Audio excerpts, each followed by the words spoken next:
What's up? Kumusta ka mong tanan? Nakadungog ako nga naiuban kaninyo nga nakagraduate sa high school. Nakita na ako ang mga pictures, high school or elementary. Nagpasalamat ko dako. Gusto ko sabi kong mangumusta tungod kay ang bulkan sa Canlaon may buto o sa pagkakaroon dili pa kay peligro, pero nagaampo ako nga panalipdan ang taga Canlaon. Hinaut pa unta nga dili ni mo dako, nga dili mo abot din sa Vallehermoso, sa Gihongan, St. Carlos or didto sa Occidental.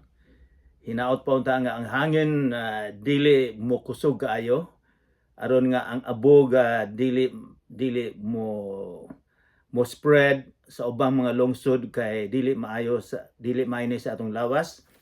So mag-aampo kita nga atong ihatag ang tanan sa atong Ginoong Hesukristo. Mag-aampo kita atong ipiyong ang atong mata bilang dako kayong respeta sa atong Ginoong Hesukristo. Amahan namong langit nun, daghang salamat nga ikaw ang gakupot sa among kalibutan. Daghang salamat nga ikaw nahibalo sa tanan. Walay mahitabo din sa kalibutan pinaagi nga kung ikaw dili nimo gusto. Ginoo, karon nagaampo kaming tanan sa nahitabo din sa Canlaon. Lord, panalangina, panalipdi silang tanan karon. Hinaut pa ang among gobyerno mahibalo kung unsay may tabo, kung dako ba ang pagbuto niini og gamay lamang. Lord, panalipda sila. Ginoo, samtang usab kami nagatuon karon sa imong pulong, sa imong balaan nga pulong. Nagahangyo kami Ginoo nga imong abrihan ang among tagsa-tagsa kakasing-kasing. Hinaot pa unta nga imo kaming hatagan og kagutom, kauhaw sa pagtuon sa imong pulong. Hinaot pa unta nga kami makakuha og prinsipyo sa imong kinabuhi kung unsa imong gihimo 2000 na katuig karon. Ginoo, ikaw lang ang among paglaom dinhi sa kinabuhi. Ikaw lang ang dalan, ikaw lang kamatuoran, ikaw lang kinabuhi nga makahatag og kinabuhi nga walay katapusan. Ginoo, uban na kami karon, nagaampo kami sa Espiritu Santo nga maoy mag-aabri sa among tagsa-tagsa kakasing-kasing. Sa ngalan ni Jesus nga among manluluwas. Amen. Sa walay langay-langay, without further ado, atong abrihan ang atong Bible sa kapitulo 7 sa sinulat ni Juan. Nahibalo kita nga gisulat ni Juan sa dihang tigulang na siya, mga 90. So kung ikaw na edad og 75, daghang pang panahon, daghang kang mahimo pa sa kinabuhi. So apa nasulat na pod ang Matthew, Marcos, Lucas.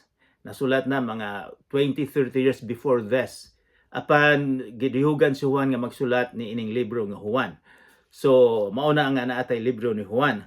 Sa pagsugod nato, mag-review kita nga pagsulat ni Juan, mingon siya nga si Jesus ang pulong kauban sa Dios, ang pulong nasa langit, og ang mga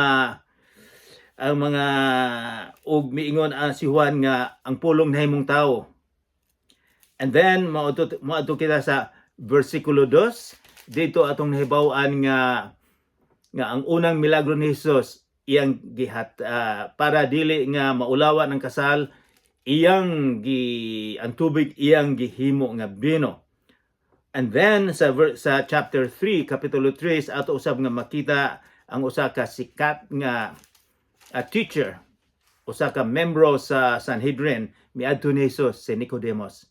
Dito atong makita nga si Jesus miingon nga kinahanglan mataw kapag usab Anothem. Ang pagkatao nato, born again, gikan sa langit, dili gikan sa tuwa. It is an outside, exterior, dili interior nato ang decision. And then, chapter 4, si Jesus ug ang babaeng taga Samaria nga didto miingon si Jesus, ako ang makahatag og tubig nga makahatag og kinabuhi nga walay katapusan. And then chapter 5, ang giayo ni Jesus ang tao nga didto sa tuburan, usa ka tawo nga gasakit og 38 years, and then iyang giayo. Apan ang problema iyan ning giayo sa adlaw nga Sabado, Sabbath day. So ang paglantaw sa leadership, religious leadership nga si Jesus nakakamit og dako kayong sala. Mortal sin. Kay mitrabaho siya sa adlaw nga Sabado. Apan si Jesus miingon nga ako ang gahatag sa napulo ka sugo dito sa Sinai. And then nasugo ang mga leadership, gusto nilang patyon si Jesus. And then sa chapter 6 atong mebawaan nga dinhay mga 15 o 20 kalibo ka tawo iyang gipakaon. Pila man 5 ka sopas ug 2 ka isda. And then milakaw siya sa dagat ug iyang giayo ug iyang gipahunong ang dako kayong unos. And then dito sa chapter 6 dinhay bantugan kayo nga gusto na akong i-memorize nato ning tanan. Unsa man i-memorize or ibutang sa atong panit, unsa man ay ngalaan ni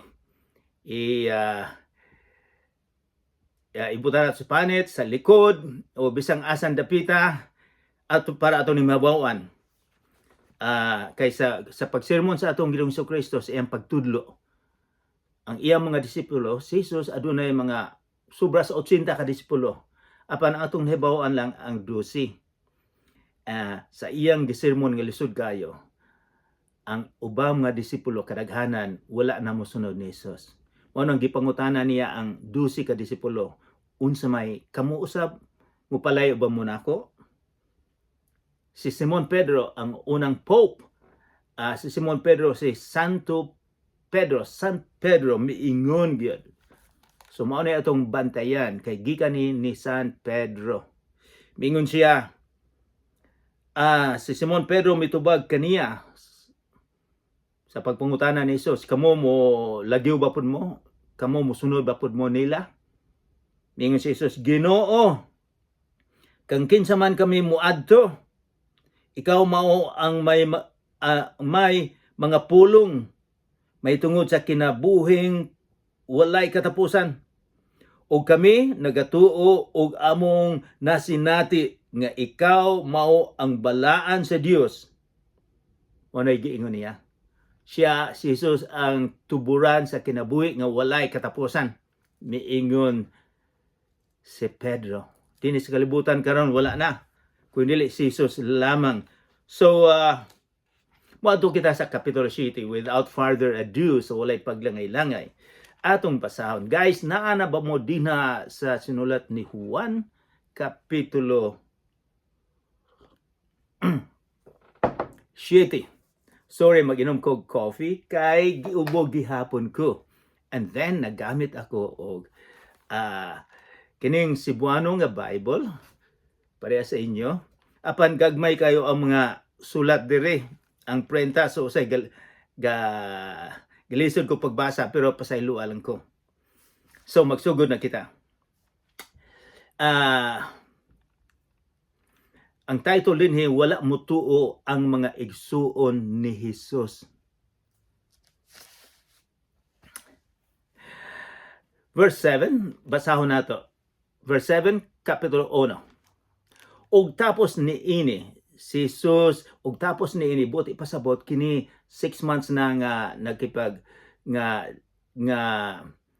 sa nahitabo didto nga iyang gipakaon ang polo o 15 ka mga kalibo ka mga tao. So paghuman ani mo ni gisulat ni Juan. Ang ubang mga writers daghang gisulti mahitungod niini, apan si Juan iyang gilaktawan. aduna man siya reason nganong gisulat ni Juan. Dili nato malimtan nganong gisulat ni Juan ang tuyo ni Juan. Miingon siya sa Juan kapitulo 20 versikulo 31. Kini gisulat aron motuo kamo nga si Jesus mao ang Kristo. Kristo manluluwas, Misaya, ang anak sa Dios. O nga sa pagtuo,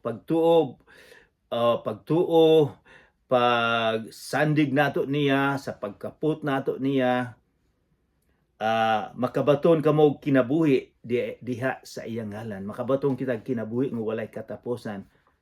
Espirituhanon nga kinabuhi. Mao ni reason nga gisulat ni San Juan, ni Juan. Okay. Tapos ni Jesus misuroy sa Galilea og siya dili buot musuroy sa Judea kaya mga Hudiyo naninguha man sa pagpatay kaniya. Okay, ato ning gustong iklaro kaning suroy. Kadaghanan sa ato suroy walay nahitabo, suroy-suroy lang. Apan mao nay translation sa Binisaya. Siya gyud si Jesus sa naglakaw siya, nagsermon, nag-ayo og mga tao may mga sakit. Nagsermon siya, nagtudlo siya unsaon magtudlo siya nga kita makasasala o kinahanglan mangayo kitag pasaylo o nga si Jesus lang ang dalan sa kamatuoran. So wala gid siya nagasuroy-suroy. Ang translation lang sa ato But anyways, so dili siya gustong moadto sa dito sa Jerusalem. Kay ang Hudiyo gusto nga patyon siya.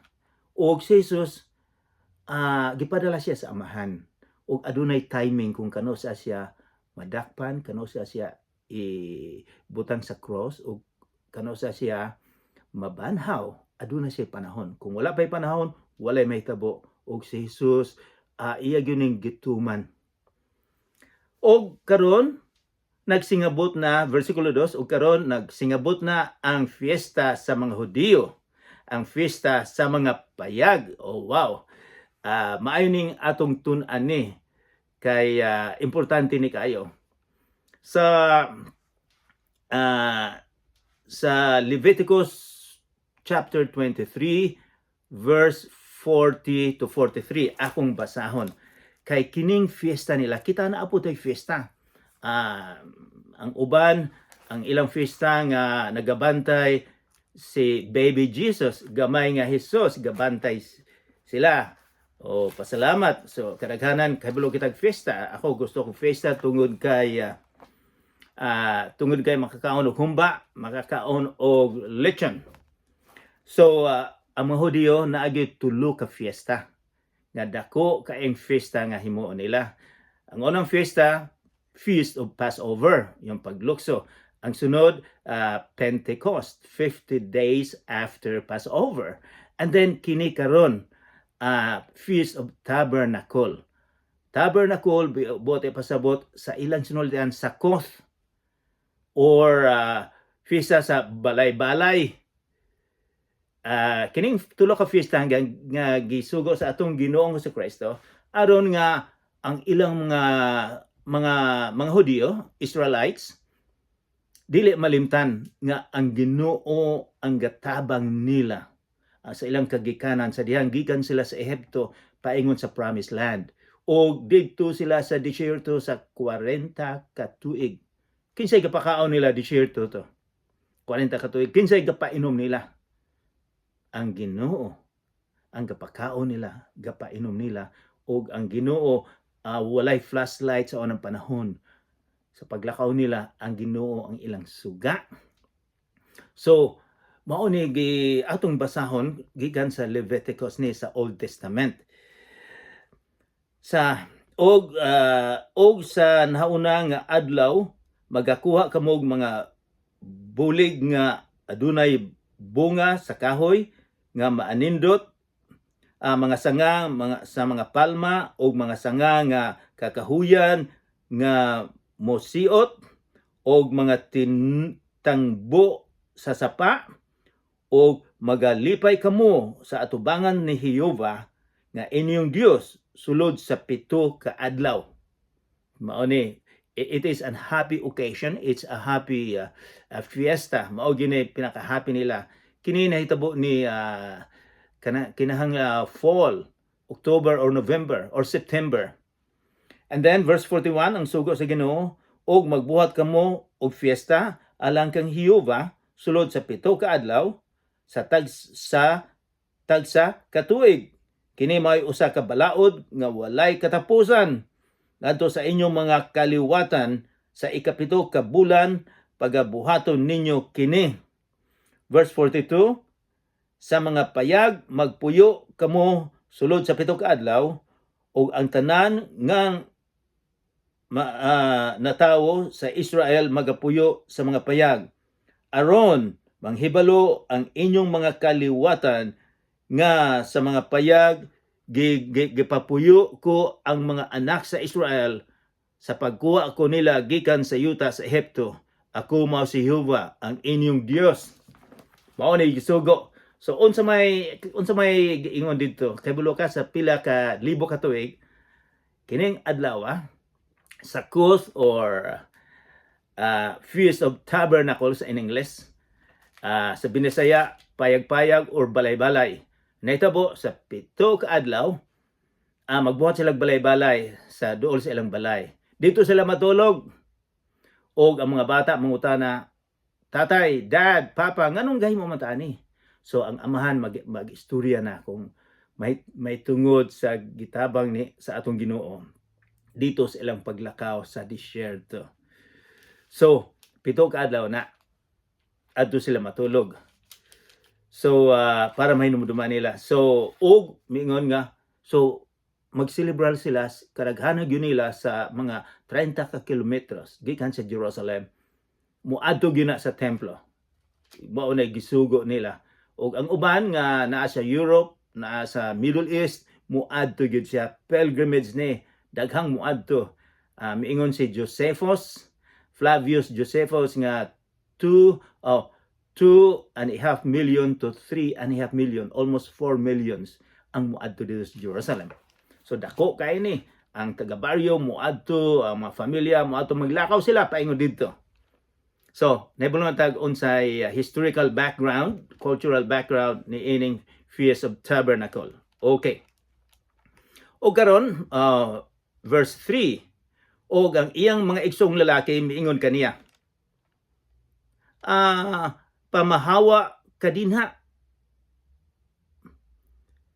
og muadto ka sa Judea aron ang imong mga tinun-an makakita sa mga buhat nga imong ginahimo. Miingon sila, kay walay tawo nga magabuhat sa tago kun maumay iyang tinguha nga ilhon siya sa dayag. Kung buhaton mo man kining mga butanga, nan ipadayag ang imong kaugalingon ngadto sa kalibutan. And then, miingon si San Juan, kay bisan ang iyang mga igsoon, wala man mosalig kaniya. So, kini, unsa man nahitabo niya, ang iyang mga igsoon, naghatag og advice sa iya ang iyang mga igsoon wala gyud murag wala pa mosalig ni Jesus nga siya ang manluluwas nga gisaad kay igsoon man lang nila. Pero nakita siguro nila nga ang ilang igsoon kamagulangan nga igsoon kay aduna may half brothers and sisters ang atong Ginoong Hesukristo. Upat ang iyang igsoon ug posible duha ang igsoon nga babae. Og and then makita nato na sa sinulat ni Matthew.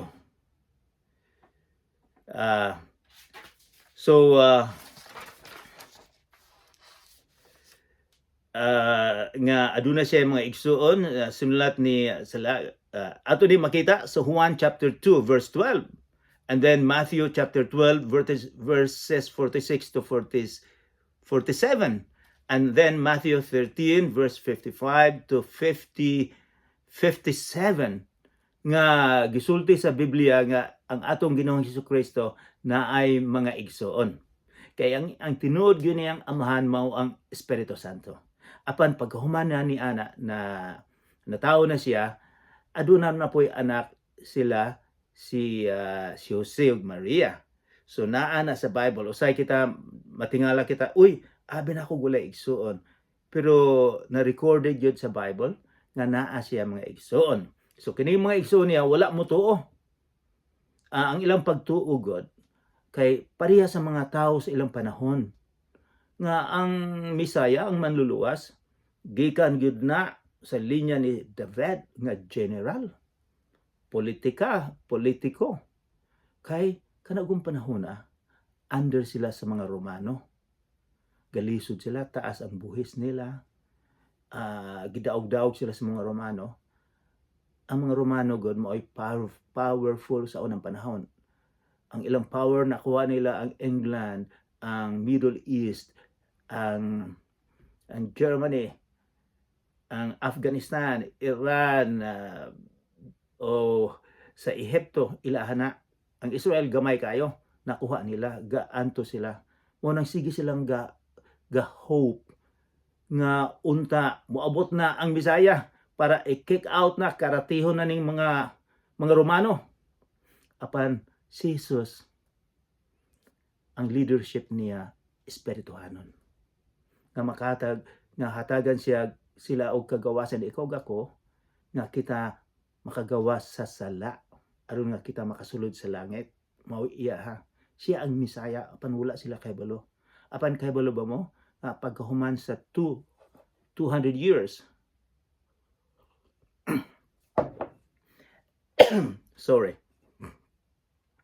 nakuha sa mga Kristiyanos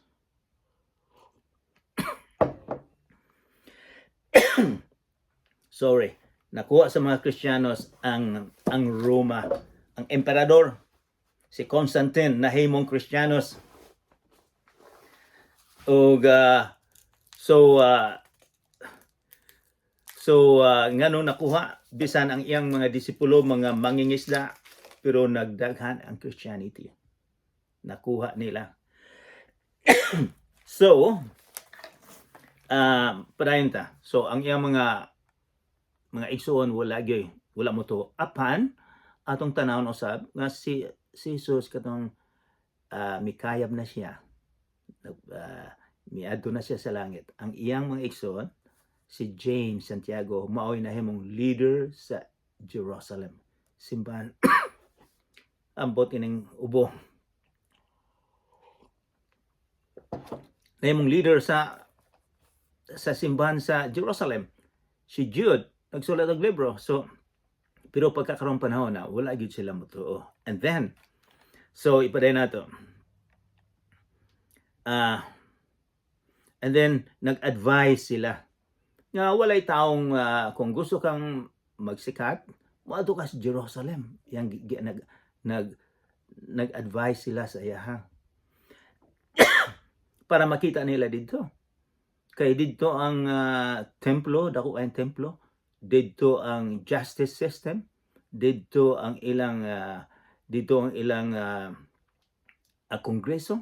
Moadto ka dito. Pabalunin mo nga usahay mo na advice nila. Apan dili maayong ilang advice. Bisag kita usab karon na mga tao nga daghang mo advice na to, pero atong timbang-timbangon kung maayo ba ng ilang advice. Si Jesucristo wala mo sundod nila. Usay na advice nga maayo, na advice nga dili maayo. Ang gihimo ni Jesucristo, miingon siya nga dili maayo kay ang ilang paglantaw niya dili man siya ang Misaya. So sabi miingon si Jesus, o si Jesus miingon kanila, wala pa moabot ang akong higayon. Apang inyong higayon anaa kanunay. Ang kalibutan dili maganumot kaninyo, apan magadumot kanako. Maoy sulti ni Jesus. Bantayan nato ning pulong ni Jesus. Minsan wala pa moabot ang akong higayon. Unsa may buot ipasabot ni Jesus? Ang buot ning ipasabot ang higayon niya, ang timing. Kinsay gipadala niya? Ang Amahan. siya ang nagpakamatay dinhi sa cross sa atong mga sala. Apan ang timing mao ang amahan. Siya ang nahibalok kanus-a siya iaresto og ilansang sa cross. Mingon siya, wala pa na. Og kining mga tawhanan nasuko na ako. Nganong nasuko man sila? Kay si Jesucristo wala man siya nagpabilin nga bata lang. Kundi nagdako siya og isog kay ni siya. Dito sa templo iyang gipamalibay ang mga lamesa sa mga negosyante, sa mga religious leaders kay corrupt kayo iyang gihunong. Miingon siya, kamo mga mura lamog sawa, kamo mga tigpa karon ingnon. Unang ang mga Hudiyo, mga religious leaders gustong patyon siya kay sa adlawng igpapahulay imang giayo sa ila dako gining dili gini pwede, dako kay ning sala kinahanglan patyon. So verse 7, ang kalibutan dili makadumot kaninyo apan kini nagadumot kanako kay gipanghimatuod kuman kini nga dautan ang mga buhat niini, buhat sa mga religious leaders. Kamo mo'y moadto sa fiesta, dili ako motungas ngadto sa fiesta kay ang akong panahon wala pa moabot sa hingpit. Og nakapamulong siya niini, siya nagpabilin sa Galilea. So kini importante nga ang akong panahon. So mao ni atong bantayan gyud nga walay makapatay niya, walay makaaresto kung wala pay panahon. Dili ba adunay kung makabasa mo sa Bible nga giaresto usab atong Ginoong Jesucristo kay biingon man siya nga siyang anak sa Ginoo. Ihulog na unta siya sa pangpang. Apan nawala lang siya. Natingala sila wala na si Jesus, ila na untang ihulog. Kining lugar sa pag-adto namo sa Israel, amo ning gitungas, nakita namo ning pangpang nga ihulog na unta ang atong Ginoong Jesucristo. Basta wala sa oras, wala gyud, walay mahitabo. And then verse 10, si Jesus sa fiesta sa mga payag-payag o payag. Miadto pud si Jesus. Apan nangadto na sa fiesta ang iyang mga igsoon, siya usab miadto, dili pinasundayag, kundili ingon nga siya lang. Wala siya mo appeal dito sa kadaghanan. Kay gipangita man siya. So ang mga religious leaders nangutana siguro, kinsa may taga Galilea niini? Kay ilang dakpon si Jesus. Si Jesus wala mo uban kanila. Sekreto lang siyang miadto dito. Nahadlok ba si Jesus? Wala. Og dito sa fiesta sa mga Hudiyo, nangita kaniya og na nag-ingon. Hain ba siya? Gipangita na si Jesus. Hain ba siya? Og dito'y daghang mga huhongihong or naghungihong para dili nag-istorya na ang mga tao para dili sila madunggan sa mga religious leaders or else matanggal sila nga di na sila makaadto sa templo. Ang uban miingon siya maayong tao. Ang uban na nag-ingon dili, hinunoa nagpasalaag siya sa mga tao. Hinuon tungod sa kahadlok nila sa mga Hudiyo, wala misulti siya may tungod kaniya. So ang uban mituo ni Jesus, ang uban dili. Pero ang uban dili wala gasultig tinuod. Miingon lang sila maayong tao. Maayong tao ba si Jesus? Yes, maayong tao siya. Apan sobra pa sa maayong tao. Siya ang Ginoo, siya ang Misaya, siya ang makapasaylo sa atong sala. Og sa nanungutana, og sa nanangatunga-tunga na sa fiesta, tunga-tunga, usay maglisod ko pagbasa, si Jesus misaka sa templo og nanudlo, wala siya nahadlo, nanudlo siya dito sa sulod sa templo. Na dito ang mga tao nga gidumtan siya. O ang mga Hudiyo nahibulong niini nga nag-ingon na unsa bang may hingkat unan man kining tawhana nga wala man siya makaeskwela. So daghang natingala sa iyang mga sermon, sa iyang pagtudlo. Kaya iyang pagtudlo god, gikan sa amahan, naibalo ang iyang interpretasyon, lalum kaayo, naibalo si Jesus og unsaon pag-interpretar sa pulong sa Ginoo. Kining mga tawhan na ilang lang na memorize, apan si Jesus gikan gyud niya kay gikan man siya sa langit, naibalo siya og unsaon pagtudlo. Natingala sila, taga baryo lang na siya, taga Galilee. Kinsa may mutudlo dito, kana siya wala na siya maka-eskwela sa Salaman or UP. Mingon sila nga wala na sila naka-eskwela dinhi sa among sikat nga eskwelahan. So kinsa man siya, nganong naa man siya abilidad na tingala sila. Bisag karon usab ka matingala nga kinsa man ni si Jesus. Ang uban moingon nga si Jesus philosopher, maayong matutudlo, maayong tawo. Sayop sila. Si Jesus ang manluluwas. Og si Jesus mitubag kanila, ang gitudlo ko dili akong kaugalingon, kundi sa iya nga nagpadala kanako. Kon tuyoon ni bisan kinsa ang pagbuhat sa kabubuton sa Dios, nan iyang mahibaluan kon ang akong gitudlo gikan ba sa Dios o nagsulti ba lamang ako sa akin ako kaugalingon kong pagbulotan. Bisan kinsa nga magsulti sa kinaugalingon niyang pagbulotan, nagapangita sa iyang kaugalingong kadungganan. Apan bisan kinsa nga magapangita sa kadungganan sa nagpadala kaniya, siya matinuuron o wala diya kaniya ang pagkamalimbungon. Miingon siya, unsa may buot ipasabot ni Jesus sa atong pagbasa. Ingon siya, ako akong gipataas ang akong amahan. Unsay giingon niya? Ang kabubuton, ang kadungganan sa amahan, maoy ang dili ang iyaha, ang kadungganan. Miing siya, kanang mga religious leaders o mga tao karon, ang kadungganan nila, sila ang gustong magpasikat sa ilang pagtudlo. Apan si Jesus mingon, dili ang gusto na akong ipasikat ang kadungganan sa amahan, ang akong gitudlo, dili ang ako. So samtang dinhi siya sa kalibutan, katudlo siya may tungod sa amahan. Apan si Jesus usab muadto man siya sa langit. Muadto siya sa langit. Nga dito kauban niya ang amahan. So, ang buting ipasabot dinhi, ang buting ipasabot nga siya wala siya maghinambog sa iyang kaugalingon lamang, kundi iyang gipataas ang amahan. So dinhi nato mahibaw ang principle atong hunungon na dinhi ang atong pagtuon. Dili nato mahuman ang chapter 7 nga ang mga tawo nga magtudlo.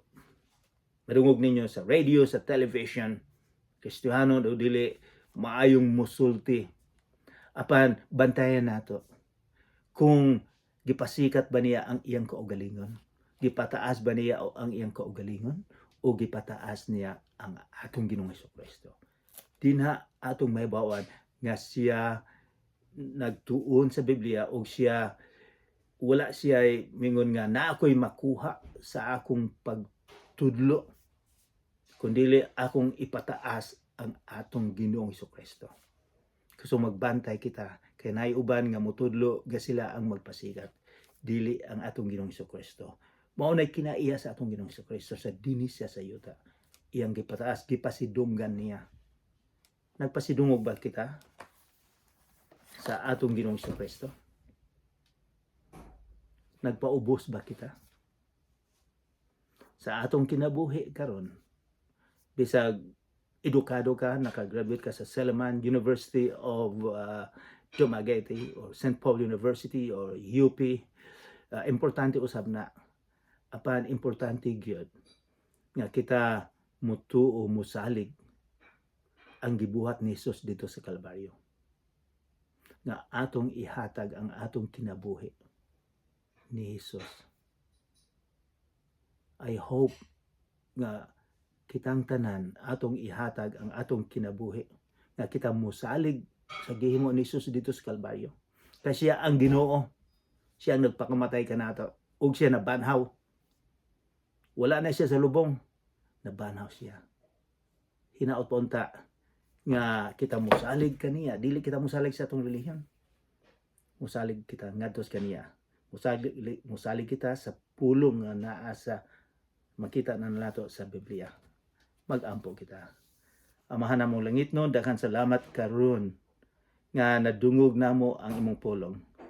Ginoo, hinaot pa unta nga amo kang pasidunggan, Ginoo, sa among kinabuhi. Nagaampo kami nga imong abrihan among tag-sa kasing-kasing o nga ikaw musulod ka namo nga mao'y magdumala sa among kasing-kasing. Ginoo, kami makasasala, pasaylua kami. Sa ngalan ni Jesucristo nga among manluluwas. Amen. Daghang salamat.